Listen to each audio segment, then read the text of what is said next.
Hello everyone, কেমন আছেন সবাই?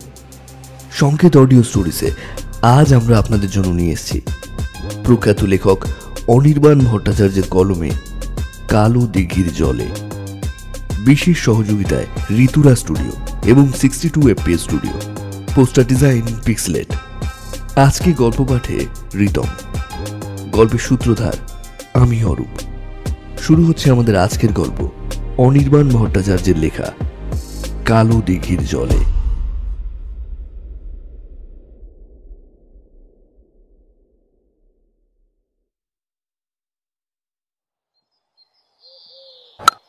দূর, খালি শট মেরে বলটাকে এদিক ওদিক পাঠিয়ে দিচ্ছিস।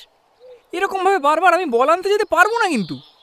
গাল ফুলিয়ে রাগ দেখায় বিট্টু। টুকুন ব্যাট হাতে হাসতে হাসতে এগিয়ে আসে। আরে এরকম লুপ্পা বল দিলে মারবো না তো কি? ঠিক করে বল কর, তবে তো আমি ঠিক করে খেলবো। পারিস না কিছু, খালি মেয়েদের মতো কাঁদিস। অত কিছু জানি না, আমি আর বল আনতে যেতে পারছি না। আচ্ছা শেষবার, এবার পরের বল এদিক ওদিকে চলে গেলে আমি নিয়ে আসবো। বন্ধুকে আশ্বস্ত করে ব্যাট হাতে উইকেটের সামনে গিয়ে দাঁড়ায় টুকুন। বিট্টু ছুটে পাশের ঝোপ থেকে রবারের বলটা কুড়িয়ে এনে কাল্পনিক 22 গজের ওপার থেকে বলে, এইবার সামলা, এক বলেই তোর 3টে উইকেট আমি ছিটকে দেব। বলেই হাত পিঁচিয়ে বল ছোঁড়ে সে, আর টুকুনও গায়ের জোরে ব্যাট চালায়। কাঁঠাল কাঠের ব্যাটে বল ঠেকতেই গিয়ে পড়ে সোজা বাউন্ডারির বাইরে, মানে সামনের পুকুরে। এবার আর বিট্টুকে সামলানো যায় না। সে কাঁদো কাঁদো স্বরে বলে ওঠে, এবার তুই এক্ষুনি বললি আর এরকম মারবি না, আর সাথে সাথেই বলটা পুকুরে ফেলে দিলি। আরে বোকা, আমি ইচ্ছা করে ফেলেছি নাকি? ব্যাটে বলে ঠিকঠাক লেগে গেছে তাই চলে গেছে। আমি অত কিছু জানি না, তুই আমাকে এবার বলটা কিনে দে ব্যাস। কিনতে যাবো কেন? দেখছিস না বলটা বেশি দূরে যায়নি, তুলে নিলেই তো হলো। পিঠ বাঁচাতে জবাব দেয় টুকুন, ওটা রায়দের পুকুর, ও পুকুরে লোকজন নামে না, আর না নেমে বলটা তুলবো কি করে বলতো? দাঁড়া দেখাচ্ছি। এই বলে হাতের ব্যাটটা পাশে নামিয়ে রেখে টুকুন পাশের ঝোপের ভিতর থেকে একটা বড় লাঠি বের করে এনে বলে, দেখ, এইটা দিয়ে বলটা টেনে নিয়ে আসবো। তুই সব কিছুতে শুধু শুধু কাঁদিস। এখানকার লোকেরা রায়দের পুকুরে টাকা পড়ে গেলেও কুড়াতে নামে না। ছোট ছেলে মেয়েদের ওই পুকুরের পাশের মাঠটাতে কেউ খেলতে আসতেও দেয় না। কিন্তু বিট্টু আর টুকুন সকলকে ফাঁকি দিয়ে ঠিক পালিয়ে আসে ওই মাঠে।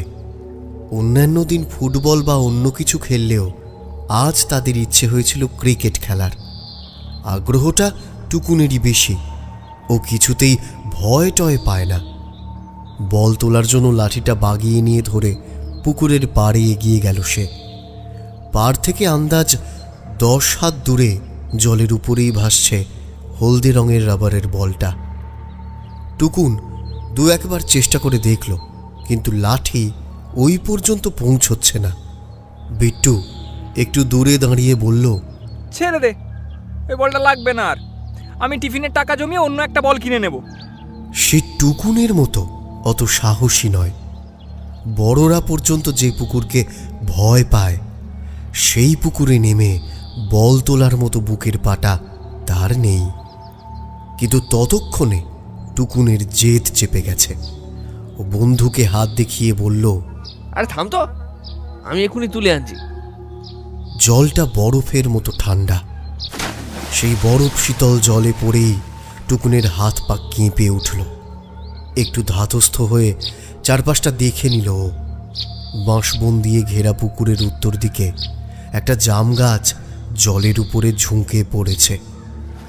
বলটা বাগিয়ে ধরেই সেদিকে সাঁতরাতে লাগলো টুকুন।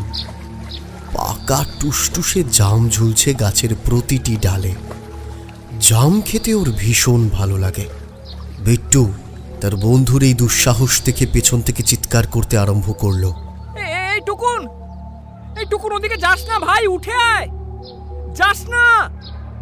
টুকুন সবে পিছন ফিরে বন্ধুকে কিছু একটা বলতে যাচ্ছিল, হঠাৎ সে লক্ষ্য করল হাতখানিক দূরে জলের মধ্যে বেশ বড় বড় বুদবুদ উঠতে শুরু করেছে।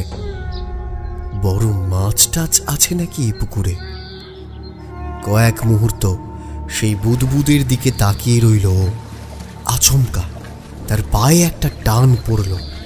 হঠাৎ সেই টানে প্রথমটাই নিজেকে সামলাতে পারেনি টুকুন।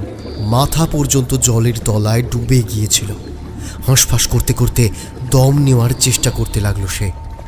পাড়ে দাঁড়িয়ে বিট্টু দেখল তার বন্ধু জলের মধ্যে হাবুডুবু খাচ্ছে। সে উত্তেজিত হয়ে চিৎকার করল, এই টুকুন, টুকুন কি হয়েছে? টুকুন কিন্তু কোনো কথার জবাব দিতে পারল না। সে তখন জলের মধ্যে প্রাণপণ ভেসে ওঠার চেষ্টা করছে। বিট্টু দেখে ওর বন্ধু দু হাত তুলে শূন্যে কিছু আঁকড়ে ধরার চেষ্টা করছে, কিন্তু পারছে না। সে তার স্বরে চিৎকার করতে থাকে, টুকুন, এই টুকুন, কি হয়েছে? আরে কি রে, জবাব দে। কোনো রকমে টুকুন জল থেকে মাথা তুলে শুধুমাত্র একটা শব্দই বলতে পারল, বিট্টু, বিট্টু, কেউ আমাকে জলে ডুবিয়ে মেরে ফেলতে চাইছে, আমাকে বাঁচা। বিট্টু সাঁতার জানে না। বন্ধুর বিপদে কি করবে তা বুঝে পায় না সে। জলে নামলে সে যে অচিরেই তলিয়ে যাবে তাতে সন্দেহ নেই। কয়েক মুহূর্ত ভেবে ও ঠিক করল লোকজন ডেকে আনবে। সেই মতো বন্ধুকে চিৎকার করে বলল, তুই চিন্তা করিস না, আমি এক্ষুনি লোক ডেকে নিয়ে আসছি। বলেই রাস্তার দিকে ছুটল বিট্টু। জনহীন রায়দের পুকুরে তখন ধীরে ধীরে আঁধার নেমে আসছে। চতুর্দিকের বাঁশ বাগান আর ওই ঝুপসি আম গাছটা হাঁ করে দেখছে এক ভয়ঙ্কর দৃশ্য। হাঁসফাঁস করতে করতে ধীরে ধীরে জলের তলায় তলিয়ে যাচ্ছে ওই 12 বছরের ছেলেটা। প্রথম কিছুক্ষণ তার অসুখ আর্তনাদ শোনা গেল বটে, কিন্তু তারপর আস্তে আস্তে সব চুপ হয়ে গেল। কেবল জলের উপরে ভেসে উঠতে পারল অজস্র বুদবুদ। একটা সময় সেটাও বন্ধ হয়ে গেল। সারা জলাশয় জুড়ে নেমে এলো মৃত্যুর নীরবতা।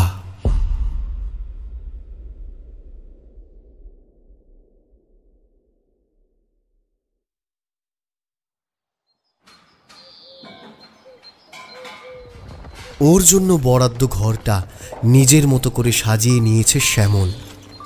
আগামী বেশ কয়েকদিন তো এখানেই থাকতে হবে, তাই একটা তক্তপোষ, কাজের জন্য একটা টেবিল চেয়ার, জলের কুঁজো আর কাপড় চোপড় ঝোলানোর মতো একটা পোর্টেবল আলনা গোছের সবই শহর থেকে কিনে এনেছে সে। এর আগে শহরের বাইরে এমন কোনো প্রজেক্ট তার কাঁধে এসে পড়েনি। গ্রামেগঞ্জে কি পাবে কি পাবে না ভাবতে ভাবতে ব্যতিব্যস্ত হয়ে উঠেছিল সে। অবশেষে লটবহর সঙ্গে নিয়ে চলার সিদ্ধান্ত নেয় শ্যামল। এখানকার শতাব্দী প্রাচীন জমিদার বাড়ি ভেঙে হাউজিং কমপ্লেক্স তৈরি হচ্ছে। 5-5টা 10তলা building, gym, parking lot, swimming pool সবই থাকছে এই কমপ্লেক্সে। এখানে আসার আগে সাইট প্ল্যান দেখেই ও বুঝেছিল যে প্রপার্টিটা বিশাল বড়, কিন্তু অকুস্থলে উপস্থিত হয়ে শ্যামল বুঝতে পারে যে ও যতটা ভেবেছিল সম্পত্তিটা তার দ্বিগুণ। তখনকার দিনের রাজা উজিররা যে কি বৈভবের মধ্যে দিন কাটাতো তা ভাবলে অবাক হতে হয়। আর এখন তো শুধু 2 কামরার খুপড়ি। বাড়ির যে অংশটা শেষে ভাঙা হবে সেদিকেই একটা ছোট ঘর বেছে নিয়ে নিজের বন্দোবস্ত করে নিয়েছিল শ্যামল। এখানে বিদ্যুৎ সংযোগ আছে। ঘরের মধ্যে একটা টিউব, একটা বাল্ব আর পাখার আয়োজনও করা সম্ভব হয়েছে। সে শহরের ছেলে, লাইট পাখা না থাকলে বেশ অসুবিধায় পড়তে হতো। তাই এখানে এসেই লোকাল লোকজনকে বলে করে এসবের ব্যবস্থা করে ফেলেছে। কাজের টেবিলের সামনেই একটা বড় জানলা। জানলা দিয়ে প্রপার্টির ভিতরের পুকুরটা নজরে পড়ে। ঠিক ওর জানলার উল্টো দিকেই একটা শান বাঁধানো ঘাট দেখা যায়। চারপাশে বাঁশবন দিয়ে ঘেরা ওই শান বাঁধানো ঘাটের কাছেই হইচইটা হচ্ছিল। কাজ করতে করতে সেই শব্দ কানে আসে শ্যামলের। একটু বিরক্ত হয়ে উঁকি মেরে সে দেখে, মনে মনে ভাবে, দেহাতি লোকজনদের নিয়ে এই হলো সমস্যা। প্রতি মুহূর্তে তাদেরকে সামলানোর জন্য ছুটে যেতে হবে। এখন এই অসুবিধা তো সেই অসুবিধা, ঝামেলার আর শেষ নেই। আবার লোকাল মজদুর না পেলেও কাজ চালানো দায়। অন্য জায়গা থেকে শ্রমিক এনে কাজ করাতে হলে ঢাকের দায়ে মনসা বিক্রি হয়ে যাবে। যাই দেখি আবার কি হলো, ভালো লাগে না আর। চেয়ার ঠেলে উঠে ঘরের বাইরে বেরিয়ে আসে শ্যামল। ওর ঘরের জানলা দিয়ে পুকুরটা দেখা গেলেও সেখানে পৌঁছতে হলে বেশ খানিকটা ঘুরে যেতে হয়। সেদিকে যেতে যেতে ও মনে মনে ভাবছিল, আজ একটু কড়া হতে হবে। কাজ শুরু হয়েছে প্রায় 5 দিন হয়ে গেল, অথচ এখনও তেমন কিছুই এগোয়নি। উপরওয়ালারা তো আমাকে গালাগাল করবে। ঝোপঝাড় টপকে পুকুরের পাড়ে গিয়ে দেখল গিয়েও মজদুরগুলো সব শান বাঁধানো ঘাটের কাছে জটলা করে দাঁড়িয়ে নিজেদের মধ্যে কি সব যেন আলাপ আলোচনা করছে। পকেট থেকে একটা সিগারেট বের করে ওই জটলার দিকে এগিয়ে গেল শ্যামল। দেশলাইটা ঘষে সিগারেটের আগুন ধরাতে ধরাতে কড়া গলায় জিজ্ঞাসা করল, আবার কি সমস্যা? তোমাদের ব্যাপারটা কি বলো তো? কাজ করার ইচ্ছা নেই নাকি? মজুরি কি তোমাদের মুখ দেখে দেবো? কাচ্ছো দাচ্ছো, ঘুরে বেড়াচ্ছ, এখানে কি পিকনিক করতে এসছো তোমরা? ওর প্রশ্নে মৌচাকে যেন ঢিল পড়ল। সমবেত জনতা এবার ওর দিকে ফিরে সমস্বরে হাউমাউ করে কি সব যেন বলতে আরম্ভ করল। প্রায় 20 লোকের একত্রিত কথাবার্তায় কিছুই বুঝতে পারল না শ্যামল। সে হাত দেখিয়ে থামালো ওদের, তারপর ধমক দিয়ে বলল, কি হয়েছে কি? সবাই একসাথে বললে বুঝবো কেমন করে? এক এক করে বলো। এবার ওই দেহাতি মজুরদের মধ্যে থেকে একজন পান্ডা গোছের লোক এগিয়ে এসে জবাব দিল, স্যার, এই পুকুরে আমরা নামবনি। পুকুরে নামবে না? তাহলে পরিষ্কার হবে কি করে? এই ন্যাচারাল ওয়াটার বডিটার জন্য ফ্ল্যাটের ভ্যালু কত বেড়েছে জানো? অলরেডি এই সাউথ ফেসিং ফ্ল্যাটগুলোর বেশিরভাগ বুক হয়ে গেছে। তোমাদের তো বললাম যে মাল মেটেরিয়াল আস্তে আস্তে এই ওয়াটার বডিটাই আগে সাফ করে নাও। হালকা কাজ, অসুবিধা তো হওয়ার কথা নয়, তাহলে নামবে না কেন? সিগারেটে টান দিতে দিতে প্রশ্ন করে শ্যামল। ঘাড় গোঁচ করে উত্তর দেয় সেই পান্ডা গোছের লোকটা, না স্যার, আপনি আমাদের অন্য কাজ দেন, আমরা সব করব, কিন্তু এই পুকুরে নামবনি। আরে মহাজালা, তখন থেকে খালি নামবুনি নামবুনি। নামবে নাটা কেন সেটা তো বলবে। সমস্যাটা কোথায় হচ্ছে? বিরক্ত হয় শ্যামল। লোকটা কোনো জবাব না দিয়ে এবার তার সহকর্মীদের দিকে তাকাতে থাকে। সে যেন কিছু একটা বলতে গিয়েও বলতে পারছে না। ওর ওই ইতস্তত বোধ দেখে শ্যামল আবার জিজ্ঞাসা করল, কি হলো? জবাব দাও। এবার লোকটা ওর দিকে 2-1 কদম এগিয়ে এলো। গলা নামিয়ে রহস্যজনকভাবে ফিসফিস করে বলল, স্যার, ওই পুকুরে জোঁকি বুড়ি আছে। কি বুড়ি? জোঁকি বুড়ি স্যার, জোঁকি বুড়ি।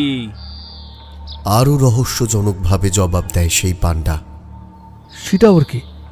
ওর কথার মাথা মুন্ডু কিছুই বুঝতে পারে না শ্যামল। সে এক অশরীরই স্যার, ওই জলে নামলেই লোককে ডুবিয়ে মারে। এই পুকুরে কত লোক মরেছে আপনি জানেন না? আপনি যাই বলুন স্যার, ওই পুকুরে আমরা নামবনি। কথাগুলো বলে আর চোখে ভয়ে ভয়ে একবার পুকুরটা দেখে নেয় লোকটা।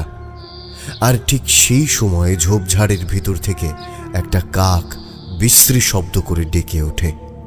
ওই দশাশই চেহারার লোকটা সেই কাকের ডাকে চমকে ওঠে, আর মুখ দিয়ে একটা অস্ফুট ভয়ের শব্দ বেরিয়ে আসে।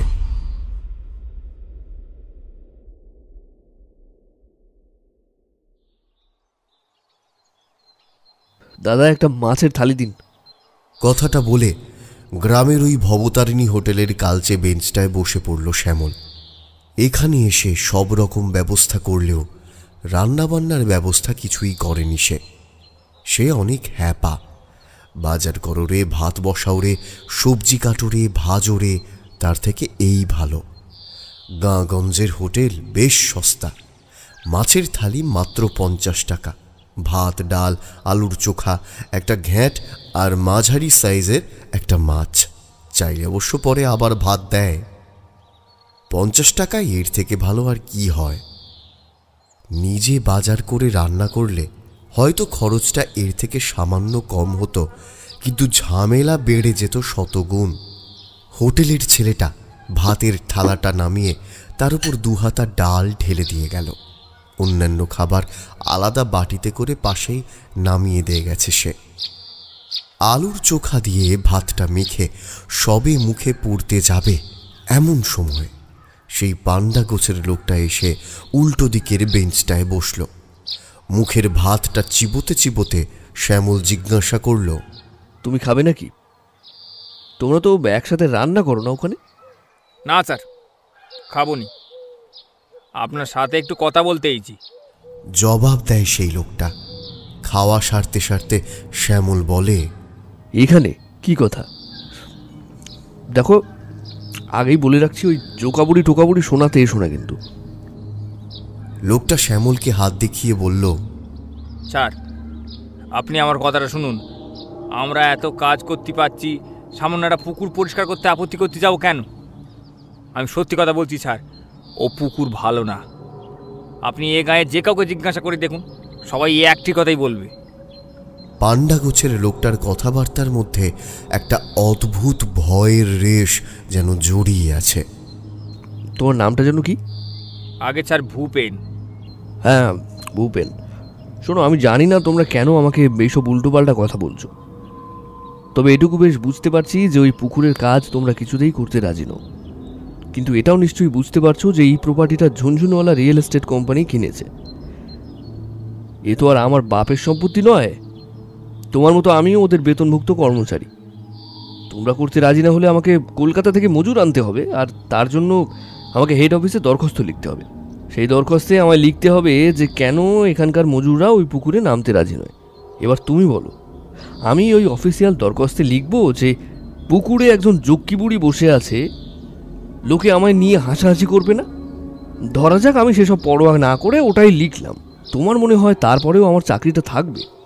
কেন আমার চাকরি খাওয়ার জন্য উঠে পড়ে লেগেছো বলো তো তোমরা ভাই? তোমাদের পুকুরে নামার আসল অসুবিধাটা কি সেটা খুলে বললেই তো মিটে যায়। ভূপেন মাথা চুলকে বলে, স্যার, সত্যি কথা বললে চাকরি চলে যাবে। শ্যামল কোনো জবাব না দিয়ে মাছের কাঁটা বাঁচতে থাকে। ভূপেন বলে চলে, আপনি উপরওয়ালাদের বলুন না এ গাঁ এসে খোঁজ খবর নিতে। আপনি মিথ্যে কথা বললেও সারা গাঁ শুধু লোক তো আর বানিয়ে বানিয়ে বলবে না। কাঁটা বেছে মাছের টুকরোটা মুখে ফেলে চিবোতে চিবোতে শ্যামল জবাব দেয়, হেড অফিসের লোকেদের আর খেয়ে দিয়ে কাজ নেই, তারা সব ফেলে এই গ্রামে এসে জক্কি বুড়ি খোঁজ নেবে। এমন এক একটা কথা বল না, উল্টে এসব করতে গিয়ে শেষে চাকরিটাই খোয়াবো। যত জ্বালাতন। যাকে তুমি যাও, আমি দেখছি কি করা যায়। কাল থেকে আপাতত সামনের দিকের অংশটা ভাঙা ভাঙা শুরু করো তাহলে। কোনো কথা না বলে বেঞ্চ ছেড়ে উঠে পড়ে ভূপেন। হোটেল থেকে বেরিয়ে যাওয়ার আগে হঠাৎ পিছন ফিরে বলে, স্যার, আমরা গরিব মানুষ স্যার, কোন দিন খেতে পাই আবার কোন দিন পাই না, তাই পয়সার লোভ আমাদের নেই। আমরা জানি যে আমাদের বাকি জীবনটা এইভাবে ধুঁকতে ধুঁকতেই কেটে যাবে। তাই ছোট মুখে একটা বড় কথা বলছি স্যার, চাকরি গেলে আবার চাকরি পাবো, কিন্তু এই জানটাই যদি চলে যায় স্যার, সে যে আর ফেরত পাবো নি। কথাটা বলেই হন্তদন্ত হয়ে হোটেল থেকে বেরিয়ে গেল সে।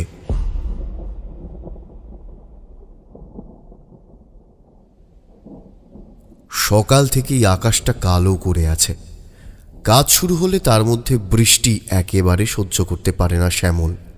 শুধু শুধু পয়সা নষ্ট হয়, মাল মেটেরিয়াল ভিজে জবজবে হয়ে যায়, শ্রমিকদের বসিয়ে বসিয়ে টাকা দিতে হয়, আরও 17 রকমের ফিকির। তাই সকাল থেকেই মন মেজাজটা খিঁচিয়েছিল তার। খাওয়া দাওয়ার পর হোটেলের বিল মিটিয়ে সবে বেরোতে যাবে এমন সময়ে ঝমঝমিয়ে বৃষ্টি নামল।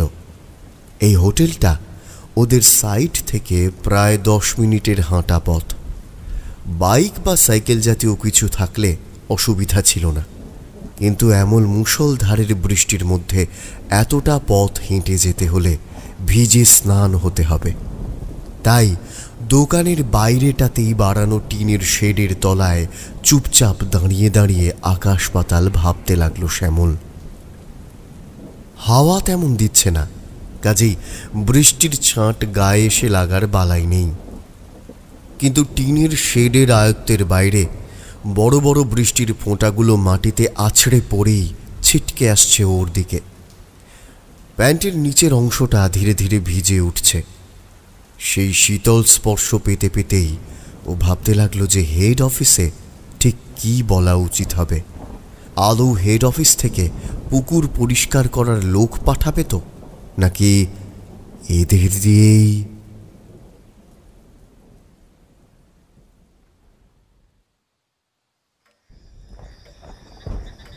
সন্ধ্যা হয়েছে অনেকক্ষণ, ঘড়িতে প্রায় 8টা বাজে।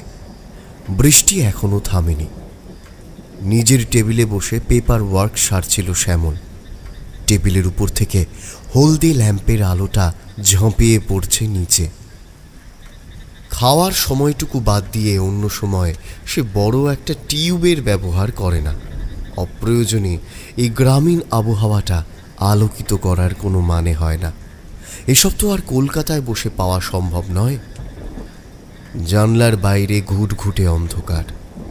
বাল্বের আলো যতদূর পৌঁছেছে তাতে ওই শান বাঁধানো ঘাটটা আবছা দেখা যাচ্ছে। অন্যদিন পুকুরটাও দেখা যায়, কিন্তু আজ বৃষ্টির জন্য সবটাই ঝাপসা। ব্যাঙের দল তার স্বরে ডাকাডাকি করছে। ও কোথায় যেন পড়েছিল। বৃষ্টির জল গায়ে পড়লেই পুরুষ ব্যাঙেরা গলা কাঁপিয়ে মহিলা ব্যাঙেদের আকৃষ্ট করে।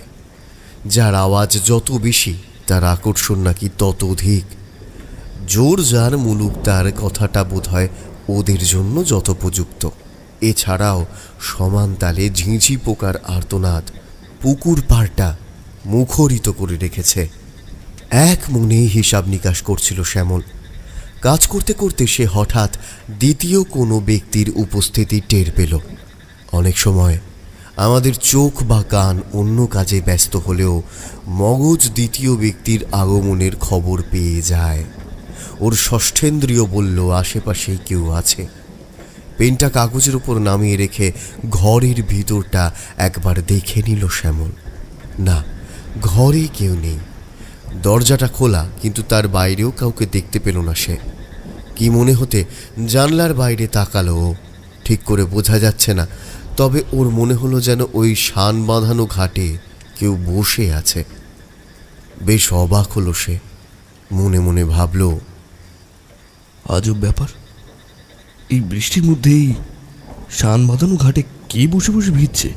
পরক্ষণেই ওর মাথায় একটা অদ্ভুত খেয়াল এলো। মজুরদের মধ্যে কেউ নয় তো? হয়তো ঠান্ডা আবহাওয়ায় দেশি মদ গিলে নেশা চড়ে গেছে, তাই এসে বসেছে পুকুর পাড়ে। এই করতে গিয়েই শেষে জলে ডুবে মরবে, আর দোষ হবে জোঁকা বুড়ির। ভীষণ বিরক্ত হলো। এক্ষুনি গিয়ে একবার দেখতে হবে ওকে। কোনো বিপদ আপদ হলে তো দায় তার উপরই বর্তাবে। সেই তো এই গ্রিন ভিলা এস্টেটের বর্তমান সুপারভাইজার। চেয়ার ছেড়ে বাইরে বেরোনোর জন্য উদ্যত হলো শ্যামল। ভূপেন কিছুক্ষণ আগে এসে একটা জরাজীর্ণ ছাতা রেখে গেছে ঘরের কোণে। পায়খানা বাথরুম যাওয়ার জন্য বাইরে তো বেরোতেই হতো। মূলত সেই কারণেই এই ছাতার প্রয়োজনীয়তা। সব সঙ্গে আনলেও এই জিনিসটা সাথে করে নিয়ে আসেনি শ্যামল। ছাতা খুলে বাল্বের আলোতে তার অবস্থা দেখে হাসি পেয়ে গেল ওর। এই ছাতায় বেরোলে ছাতা ওকে কতটা রক্ষা করতে পারবে কে জানে, বরং ওকেই না ওই ছাতাকে বাঁচাতে হয়। জোরে হাওয়া দিলেই এই মান্ধাতার আমলের ছাতার ভবলীলা সাঙ্গ হবে। তবু নেই মামার চেয়ে কানা মামা ভালো, এই ভেবে শতছিন্ন ছাতাটা মাথায় দিয়েই বৃষ্টির মধ্যে বেরিয়ে পড়ল সে। বৃষ্টির বেগ এখন একটু কমেছে, তবে বড় গাছের মাথা থেকে যে হারে জল পড়ছে তাতে বৃষ্টির বেগ কমেও বিশেষ লাভ হচ্ছে না। অভ্যাস নেই বলে সে বারবার টর্চ নিয়ে বেরোতে ভুলে যায়। এখনও নেয়নি। আসলে শহরে তো এসবের বালাই নেই। কিছুটা ঘুরে পুকুরের দিকে এগোতেই ঘরের ভিতর থেকে আসা বাল্বের আলোটা নজরে পড়ল শ্যামলের। নিশ্চিম অন্ধকারের মধ্যে ওই সামান্য আলোই পথ দেখাতে সক্ষম। কিছু দূর এগিয়ে থমকে দাঁড়িয়ে পড়ল। শান বাঁধানো ঘাটে যে বসে আছে সে কোনো দেহাতি মজুর নয়, তার বদলে একটি নারী অবয়ব চোখে পড়ল ওর। পেছন থেকে দেখে ঠিক ঠাহর করা যাচ্ছে না বটে, তবে পোশাক আশাক অনেকটা গ্রাম্য মেয়ের মতোই। বাল্বের যেটুকু আবছা আলো এই অবধি এসে পৌঁছাচ্ছে, তাতে শ্যামল দেখল মেয়েটার সারা দেহ জলে ভিজে রয়েছে। পিঠের ওপর এলানো লম্বা চুল থেকে টপ টপ করে জল ঝরে পড়ছে। আগন্তুক মহিলা আনমনে ওই পুকুরের দিকে তাকিয়ে বসে আছে। শ্যামল মনে মনে ভাবে, কে এই মহিলা? উনি এখানে কি করছেন? সামনের দিকে এতগুলো পুরুষ মানুষ নেশাভান করছে, তার মধ্যে উনি এই পুকুর পাড়ে একা বসে। মহিলা কি কারোর জন্য অপেক্ষা করছেন, নাকি ওর কোনো বদমতলব আছে? এই যে, হাঁক পাড়ে শ্যামল। প্রথমে মহিলা কোনো উত্তর দেয় না। উনি যেন কিছু শুনতেই পাননি। যেমন বসেছিলেন তেমনই নিশ্চুপ হয়ে বসে রইলেন পুকুরের দিকে চেয়ে সেই আগন্তুক মহিলা। শ্যামল গলা খাঁকারি দিয়ে আবার ডাকে, শুনছেন? শুনছেন? আপনি এখানে কি করছেন? এবার যেন ডাকটা মহিলার কান অবধি গিয়ে পৌঁছয়। শ্যামলের দিকে ফিরে তাকায় সেই আগন্তুক। এবারও দেখে যাকে এতক্ষণ মহিলা বলে ভাবছিল সে নিতান্তই তরুণী। আবছা আলোয় যতটুকু বোঝা যাচ্ছে তাতে বয়স শ্যামলের থেকে 2-3 বছরের ছোট বা ওরই সমবয়সী হবে মেয়েটি। মুখটা স্পষ্ট বোঝা না গেলেও মেয়েটির চোখ দুটো যেন ওই অন্ধকারেও প্রদীপ শিখার মতন উজ্জ্বল হয়ে আছে। বাল্বের আবছা হলদে আলোতেও সেই চোখের নীলচে মণি শ্যামলের চোখ এড়ালো না। সে আবার জিজ্ঞাসা করল, আপনি কে? এই অন্ধকারে পুকুর ঘাটে বসে এমন একা একা ভিড়ছেন কেন? এদিকটা যা জঙ্গল হয়ে আছে তাতে সাপ খোপের ভয় আছে। আপনি কি এখানে যারা কাজ করতে এসেছে তাদেরকে হন, নাকি এই গ্রামেরই বাসিন্দা? শ্যামলের অনবরত প্রশ্ন মানে জর্জরিত হয়েও মেয়েটি কোনো উত্তর দেয় না। কিছুক্ষণ ওর মুখের দিকে তাকিয়ে থেকে অবশেষে মিষ্টি করে হাসে।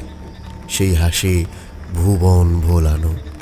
ওই রকম একজন তরুণীর মুখে এমন হাসি দেখলে যে কোনো পুরুষের হৃদয় টলমল হয়ে উঠবে। শ্যামল ফ্যাল করে মেয়েটার দিকে তাকিয়ে রইল। ওই চোখ থেকে চোখ সরানো বড্ড কঠিন কাজ। তাকে ওভাবে তাকিয়ে থাকতে দেখে মেয়েটি এবার মায়াবী গলায় বলে ওঠে, কি দেখছেন ওভাবে? মেয়েটির প্রশ্নে শ্যামলের ঘোর কাটে। সে একটু থতমত খেয়ে বলে, হ্যাঁ, আপনি কিছু বললেন? আবার ওই আগের মতন মায়াবী কণ্ঠে খিলখিলিয়ে হেসে ওঠে সেই আগন্তুক মহিলা। বলছি, অমনভাবে কি দেখছেন? আপনার চোখ দুটো। মনে মনে বলে শ্যামল, কিন্তু মুখে কিছু প্রকাশ করে না।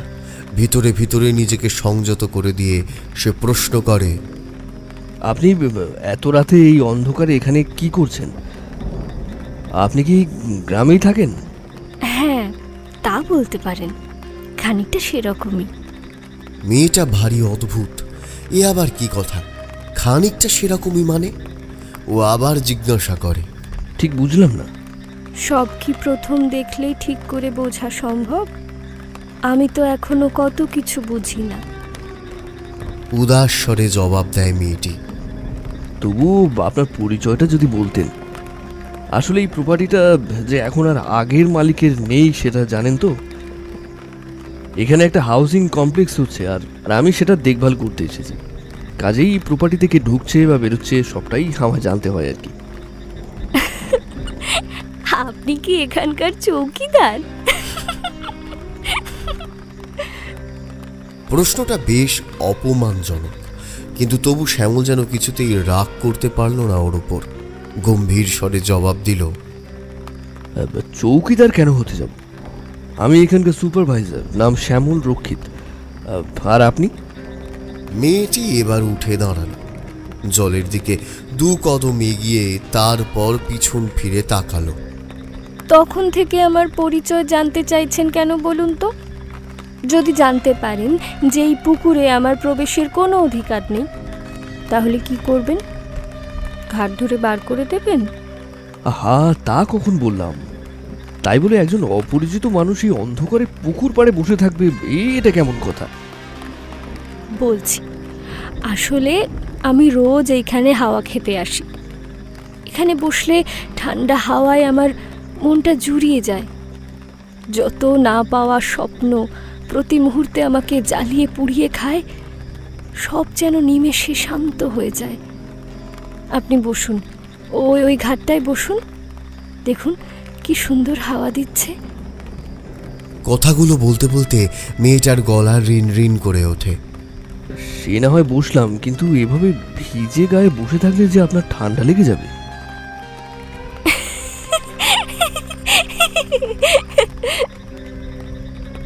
এবার মেয়েটা আবার অকারণে হেসে উঠল। খিলখিলিয়ে হাসতে হাসতে উল্টো দিকের বেদিতে বসে পড়ল সে।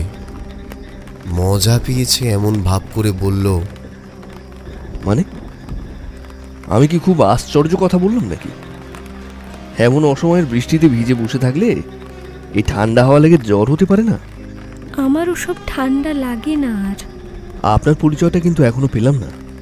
ওই আগন্তুক মেয়েটি কিছু একটা বলতে যাচ্ছিল, এমন সময় ঘরের ওদিক থেকে ভূপেনের গলার আওয়াজ পেল শ্যামল।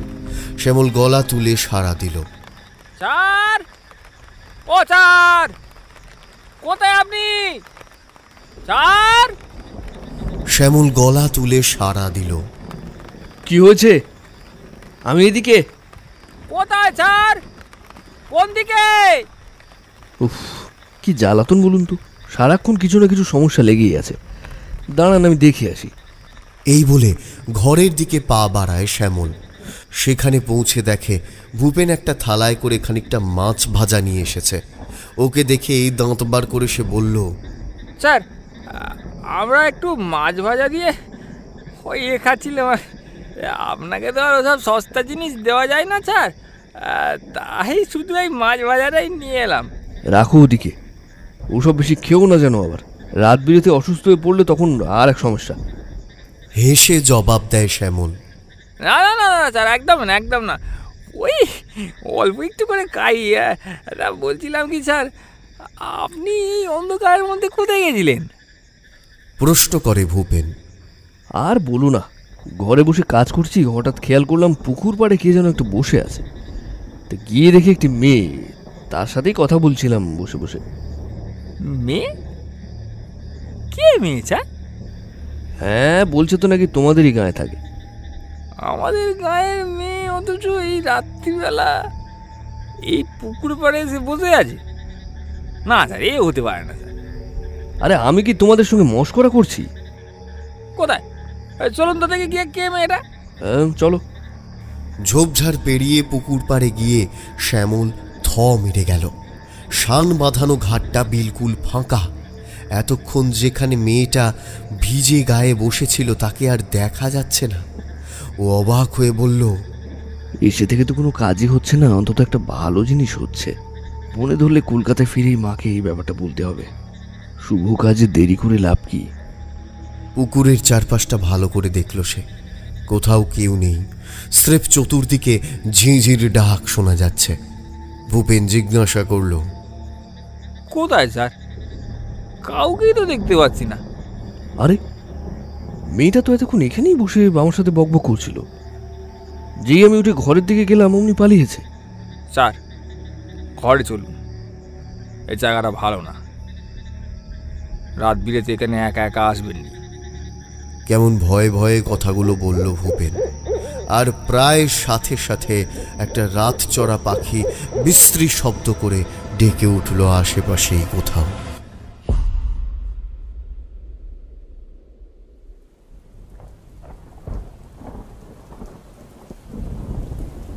সন্ধ্যার দিকে বৃষ্টিটা ধরে এলেও মাঝরাত থেকে আবার একটানা ঝমঝমিয়ে পড়ে চলেছে। সকাল থেকে কার্যত কাজ বন্ধ। মজুররা সারাদিন ধরে নিজেদের মধ্যে গল্প গুজব আর আড্ডা মেরে সময় কাটাচ্ছে। শ্যামল প্রথম দিকটায় ওদের সাথে গিয়ে বসেছিল, কিন্তু এত নিম্ন রুচির কথাবার্তা ওর বেশিক্ষণ পোষায় না, তাই ঘরে ফিরে এসেছে। দুপুরে একটু তাড়াতাড়ি গিয়ে সামনের হোটেলটা থেকে খাওয়া দাওয়া সেরে এসে খবরের কাগজটা নিয়ে শুয়ে পড়েছিল ও। ঠান্ডা হাওয়ায় আর অলস শরীরে কখন যে ঘুম নেমে এসেছিল তাও টেরই পায়নি। একটা ছপর ছপর শব্দ শুনে ঘুমের ঘোরটা কেটে গেল ওর। খবরের কাগজটা মুখের ওপর থেকে সরিয়ে শ্যামল বোঝার চেষ্টা করলো যে আওয়াজটা কোথা থেকে আসছে। ঘরের ভিতর বা সামনের ওই মজুরদের দিক থেকে যে শব্দটা আসছে না তাতে সন্দেহ নেই। সঙ্গে সঙ্গে তার মাথায় একটা অদ্ভুত খেয়াল চলে এলো, কালকের সেই মেয়েটি আবার আসেনি তো।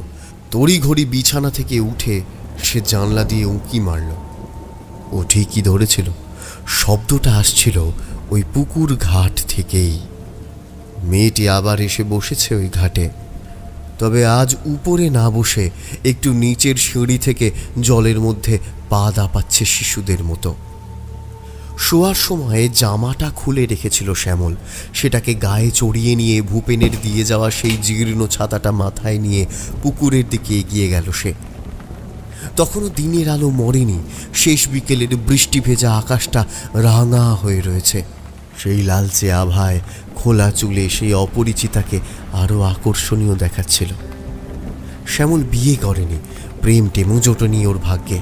নারী সান্নিধ্য সম্পর্কে তেমন কোনো পূর্ব অভিজ্ঞতাও তার নেই। পরিবার থেকে অনেক দূরে এমন একটা অজ পাড়া গাঁয়ে হঠাৎ এমন একটা নারীর সান্নিধ্যে তার বুকটা দুরু দুরু করে ওঠে। ধীরে ধীরে এক পা দুপা করে মেয়েটির দিকে এগিয়ে যায় সে। ও কোনো শব্দ করেনি, তবু যেন মেয়েটা কিভাবে শ্যামলের উপস্থিতি টের পেয়ে গেছে। জলের দিকে তাকিয়েই সে বলে, আপনাকে কাল আপনার ওই লোকটা এই পুকুরে আসতে বারণ করলো, তবু আসলেন যে বড়। কে ভূপেন? তার মানে আপনি তখন ওখানেই ছিলেন? এত খুঁজলাম, দেখতে পেলাম না তো। ছিলামই তো, লুকিয়ে লুকিয়ে আপনাদের সব কথা শুনছিলাম। কেন লুকিয়ে লুকিয়ে শুনছিলেন কেন? প্রশ্ন তো আমি আগে করেছিলাম। চোখ বড় বড় করে সেই অনামিকা। প্রশ্ন? কি প্রশ্ন? ওই যে আপনার ওই লোকটা আপনাকে এই পুকুরের পাড়ে আসতে বারণ করলো, তারপরও এলেন কেন? এই প্রশ্নের উত্তর সত্যিই শ্যামলেরও জানা নেই। সে কাল সারা রাত, আজ সারা সকাল এই অপরিচিতা মেয়েটার কথাই ভেবেছে। বারবার ওর চোখের সামনে সেই মোহময়ী নীল চোখ ভেসে ভেসে উঠছে। কিছুক্ষণ আগে মেয়েটিকে জলের সামনে দেখে নিজেকে সামলাতে পারেনি সে। এক অমোঘ আকর্ষণ যেন তাকে টেনে নিয়ে এসেছে এই পুকুর পাড়ে। কি হলো, কি ভাবছেন? অপরিচিতার ডাকে ঘোর কাটে শ্যামলের। সে গুটি গুটি পায়ে এগিয়ে এসে ওর পাশে বসে। প্যান্টের তলাটা খানিকটা গুটিয়ে পুকুরের জলে পায়ের পাতা ভেজায় শ্যামল। ছাতাটা সে একপাশে সরিয়ে রেখেছে। উপর থেকে ঝিরিঝিরি বৃষ্টি মাথার চুল, ঘাড়, কাঁধ ভিজিয়ে দিচ্ছে। ঠান্ডা হাওয়ায় ভিজতে ভিজতে সে বলে, পুকুরের জলটা কি ভীষণ ঠান্ডা না? কেন, খারাপ লাগছে আপনার? না না, উল্টে বেশ ভালোই লাগছে। আমি তো বরাবর শহরের মানুষ, এইসব কোনোদিন পাইনি। কিন্তু আপনার নামটা এখনো জানা হলো না। কি হবে নাম জেনে? আমার মতো একটা গেয়েও মেয়ের পাশে এসে বসেছেন, মানুষের মতো দুটো ভালো কথা বলেছেন, এই না কত। এমন বলছো কেন? আসলে সারা জীবনে তো দুঃখ ছাড়া আর কিছুই পাইনি। মেয়ে হয়ে জন্মানো সত্যি একটা পাপ। মেয়েটির গলায় অদ্ভুত যন্ত্রণার সুর। শ্যামল কি একটা বলতে যাচ্ছিল, এমন সময় ভূপেনের গলা পেল সে। স্যার, ও স্যার, শিগগির আসুন না। ও স্যার, আপনি কোথায়? দেখেছো, যখনই একটু সব সময় এদের সমস্যা। হেসে মেয়েটিকে শ্যামল বলে, তুমি বসো, আমি আসছি। সে আগন্তুক অপরিচিতা কোনো উত্তর দেয় না। একটা মন খারাপ করা অনুভূতি নিয়ে পুকুরের পাড় থেকে উঠে আসে শ্যামল। না জানি কেন সেখান থেকে উঠে আসতে ইচ্ছাও করছিল না ওর। মেয়েটার মধ্যে অদ্ভুত এক আকর্ষণ আছে। ওর পাশে গিয়ে বসলে মনটা ভালো হয়ে যাচ্ছে তার। শ্যামল মনে মনে ভাবে, এ কি হলো আমার? বিদেশ বিভূয়ে এসে শেষমেশে। মনে মনে একটু লজ্জা পায় সে।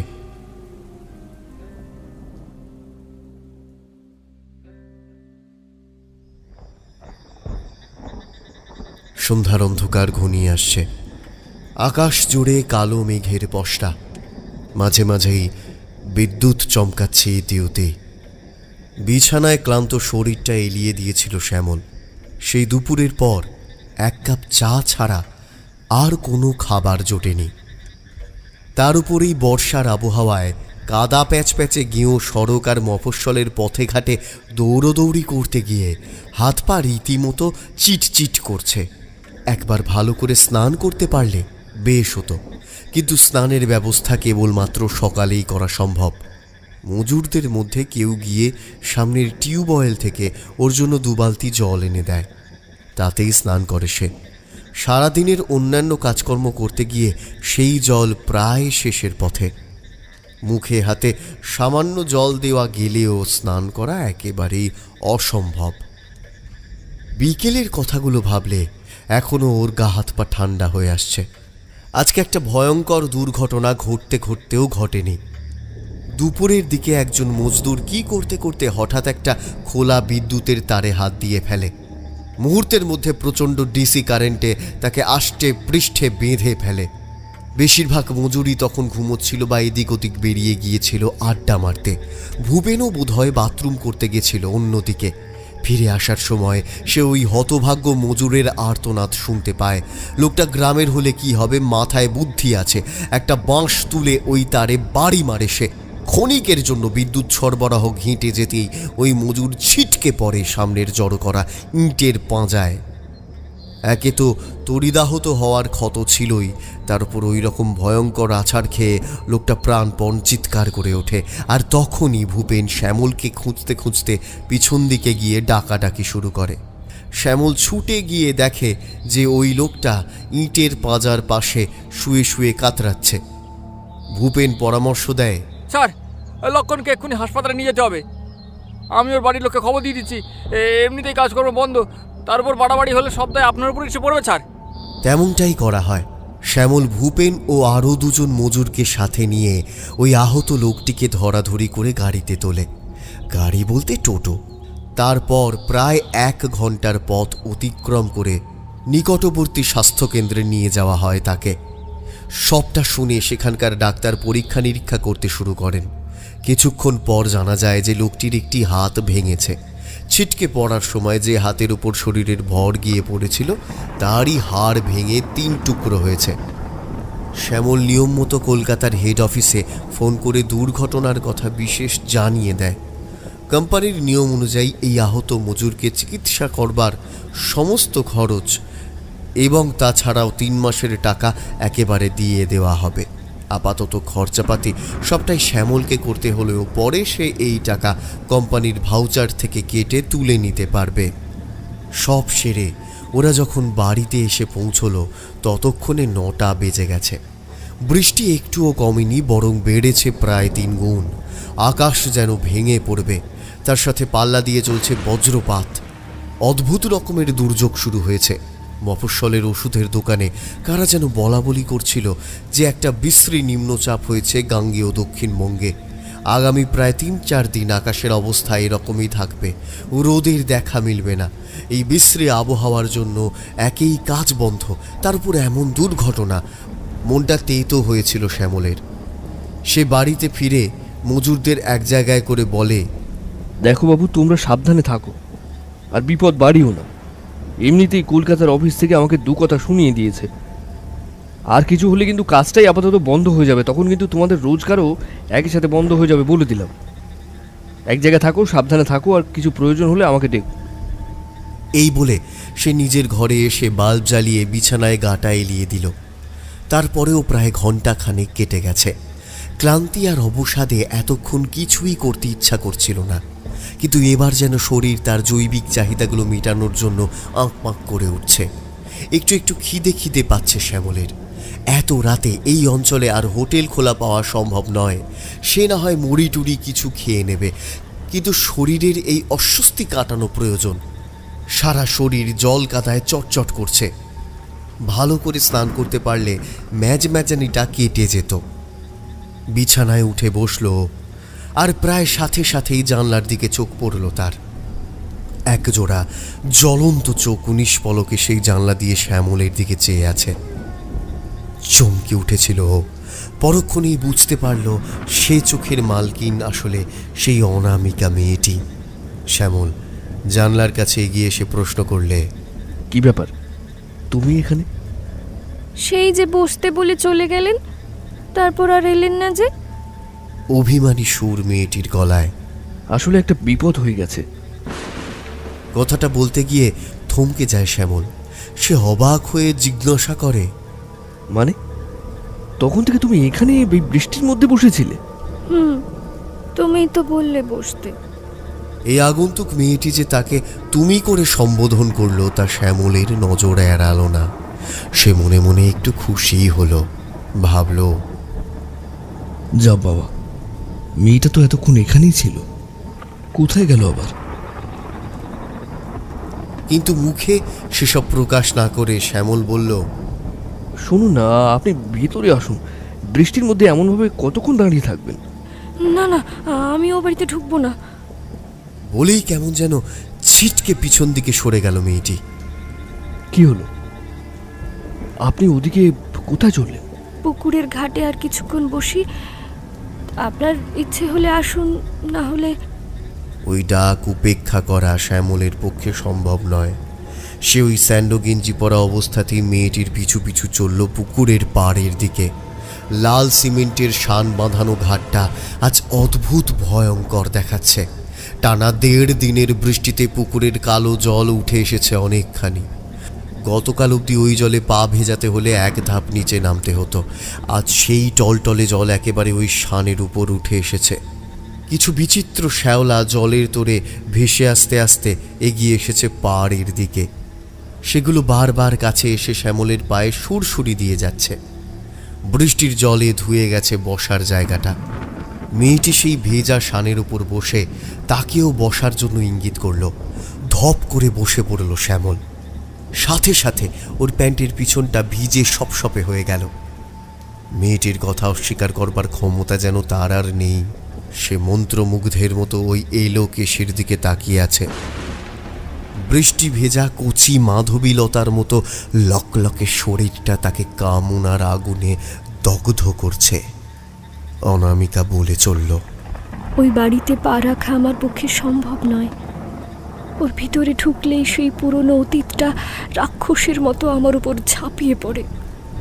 সব পুরনো কথা এক এক করে মনে পড়ে যায় আমার।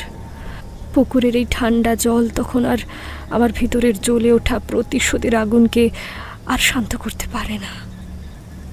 তাই ও বাড়িতে আমি ঢুকবো না। কেন? কি হয়েছিল ও বাড়িতে? নিজের অজান্তেই প্রশ্নটা করল শ্যামল, যেন প্রশ্নটা ও নয় অন্য কেউ ওকে দিয়ে করিয়ে নিল। প্রতারণা। মানে? তখন আমার বয়স অল্প। বাবার সঙ্গে এসেছিলাম এই গ্রামে। এই সেনদের তখন বিরাট রমরমা ব্যাপার। বিঘের পর বিঘে ধানি জমি, আমবাগান, বিশাল জমিদারি। 2 গ্রাম পরই বকুলতলা। সেখানেই আমার বাড়ি ছিল। বাবা প্রতি বছর এই সেনদের বাড়িতে আসতো জমিতে মজুরি করতে। সেবার আমিও এসেছিলাম বাবার সাথে। 2 পয়সা বেশি উপার্জন হবে, কিন্তু মানুষ ভাবে এক আর হয় আরেক।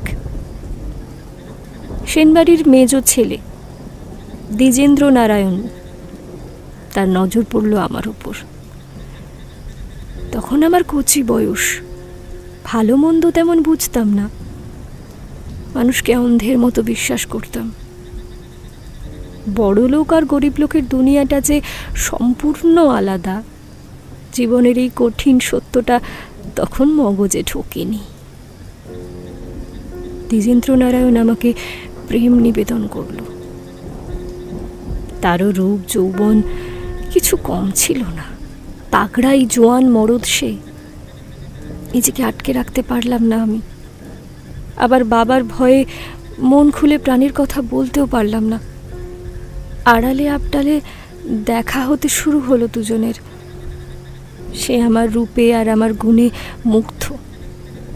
এমন মিষ্টভাষী, স্বাধীন চেতা ভদ্রপুরুষ আমি এর আগে কখনো দেখিনি। কাজেই প্রেমের জালে আষ্টে পৃষ্ঠে বাঁধা পড়লাম আমি। কখনো ধানের খেতে, কখনো আম বাগানে, কিংবা কখনো এই পুকুরেই আমাদের রাসলীলা চলত। ধীরে ধীরে ভালো লাগা ভালোবাসায় পরিণত হলো। নিজের মন প্রাণ সমর্পণ করলাম দ্বিজেন্দ্র নারায়ণের পায়ে। সে আমায় কথা দিল বিয়ে করবে। যদি তার বাপ দাদা এ বিয়ে নাও মেনে নেয়, তা সত্ত্বেও সে আমাকে আপন করে নেবে। একটি মেয়ের কাছে এর যে বড় দামি কথা আর কি হতে পারে বলুন? একজন পুরুষ তার জন্য সারা পৃথিবীর সাথে লড়াই করবে, এটাই তো অনেক। সে বলেছিল প্রয়োজন হলে আমাকে নিয়ে সে শহরে চলে যাবে, আলাদা ঘর বাঁধবে। আমিও তাকে প্রাণ দিয়ে বিশ্বাস করেছিলাম। মনের সাথে শরীরটাও উপহার দিয়েছিলাম দ্বিজেন্দ্র নারায়ণকে। এতক্ষণ পর চুপ করে যায় মেয়েটি। শ্যামল জিজ্ঞাসা করে, তারপর? তারপর যা হয় সে কথা রাখিনি। তখন আমার পেটে 2 মাসের সন্তান।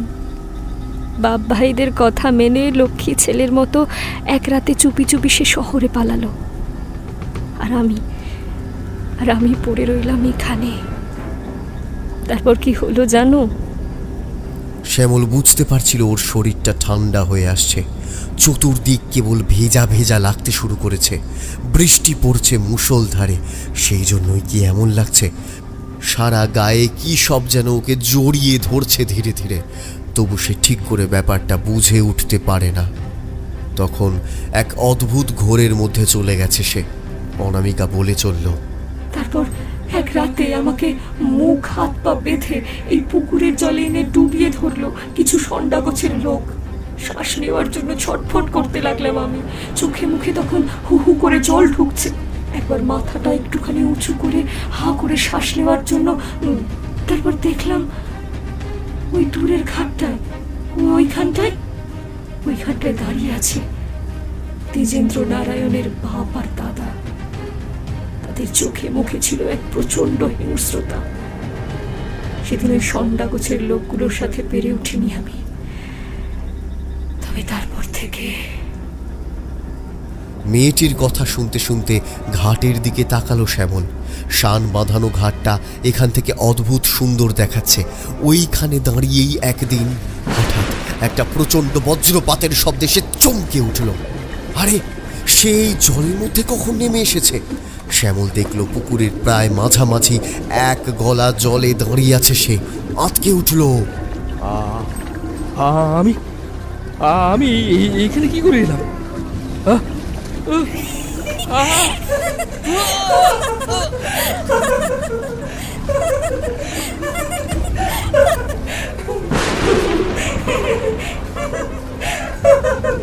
খিলখিলিয়ে হেসে উঠল সেই অনামিকা। তার নীল চোখ জোড়া জল করছে। আকাশ বাতাস কাঁপিয়ে সেই হাসি রাতের নিস্তব্ধতাকে খান খান করে দিল। শ্যামল সাঁতরে বাড়ি যাওয়ার চেষ্টা করতে আরম্ভ করলো, কিন্তু অজস্র শ্যাওলা যেন শেকলের মতো আঁকড়ে ধরেছে তাকে। এক চুল সাঁতার কাটা সম্ভব নয় আর। ওই জীবন্ত শেকলগুলো তাকে টানছে জলের তলায়। মুষলধারে বৃষ্টি পড়ছে। ডুবে যাওয়ার ঠিক আগের মুহূর্তে একবার প্রাণপণ চিৎকার দিল শ্যামল, কিন্তু বৃষ্টি বজ্রপাত আর জলের বুদবুদের শব্দে সে সব চাপা পড়ে গেল।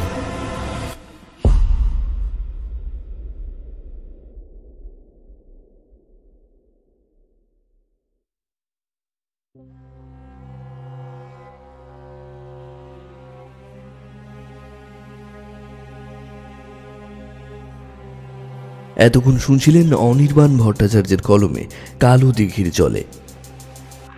গল্পটি কেমন লাগলো অবশ্যই আমাদের জানাতে ভুলবেন না। আর সকল শ্রোতাদের কাছে আমাদের একটি বিশেষ অনুরোধ, আমাদের গল্প শুনে গল্প ভালো লাগলে অবশ্যই কিন্তু সাবস্ক্রাইব করতে ভুলবেন না সংকেত অডিও স্টোরিজ, যাতে আমাদের আপলোড করা এমন সুন্দর সুন্দর গল্পের নোটিফিকেশন সবার আগে আপনার কাছে পৌঁছে যায়।